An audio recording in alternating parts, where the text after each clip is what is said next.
Hi guys. So, we got one more little thing to talk about before we finally put all this together in terms of factoring polynomials completely. Just one more little thing first. This is probably, sorry, this is probably also going to be a pretty short video, pretty short lesson. And I wanted to do something like this because we just talked about, factoring by grouping a little bit yesterday. All right. Geez, sorry. So, if you guys don't remember from yesterday, how we do this whole grouping business is that we're going to break this 4-term polynomial up into 2 sets of 2. All right. And we're going to take a GCF out from both of these. All right. Obviously, you should know by now that you always have to check to see if you have a GCF first. But since this coefficient is 1, we're obviously not going to have a GCF here. So we're just focusing on the GCF of each pair. What is the GCF of 2 and 1? Well, again, there's no coefficient GCF, but they do both have that m variable, and the smallest exponent is 2.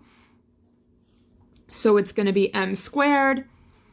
And then what are you left with? 2m. And then when you divide m squared by m squared, it does cancel out, but technically it's 1. So you do need to put that 2m plus 1 there in order, because you need a binomial. We've gone over that a million times.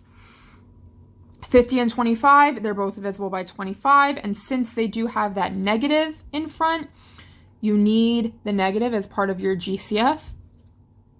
So it's going to be negative 25, and in order for this to work, you should be left with the same 2m plus 1 that you got here, which you are. 50 divided by 25 is 2, and then 25 divided by 25 is also 1. You do need that plus 1 because it is a binomial.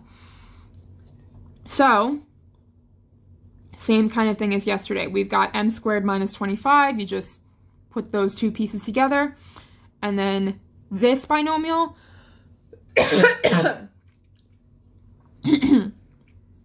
This binomial you're only going to need once. So it looks pretty good. But why I wanted to talk about something like this separately is because we talked about difference of 2 squares recently.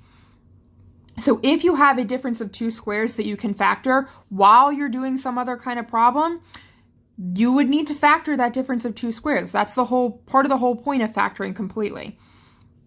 This is a difference of squares problem. It's got that subtraction sign, even exponent, and then 25 is a perfect square. So this can be broken down, again. M squared breaks down into m and m, and then 25, that's a perfect square. That's 5 and 5. And we're going to follow the difference of squares pattern, 1 positive, 1 negative. And then we didn't do anything with that 2m plus 1, so we're just going to take it down along for the ride. And now we have that fully factored polynomial, and we're done with the problem.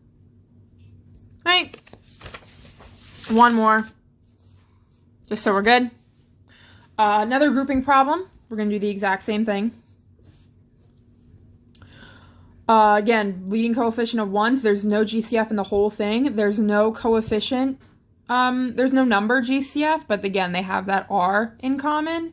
So, smallest exponent is 2. So it's going to be r squared. And you're left with r plus 6. Same thing here. What's the GCF of 11 and 66? They're both divisible by 11. So we're going to take out positive 11. And you're left again with r plus 6. It should work if you get the exact same binomial twice. So same kind of thing as the last problem.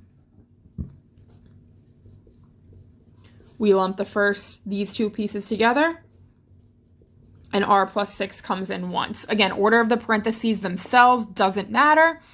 And you do have to think, okay, can I continue factoring this? Is this a difference of 2 squares? No, it's not. 11 isn't a perfect square, and there's that plus sign in the middle. You can't factor it further. You can't keep going. So that's the end of the problem. All right. Like I said, real short today. All right, and then tomorrow we're finally going to put everything that we've been talking about together and finally factor completely. All right, talk to you guys soon.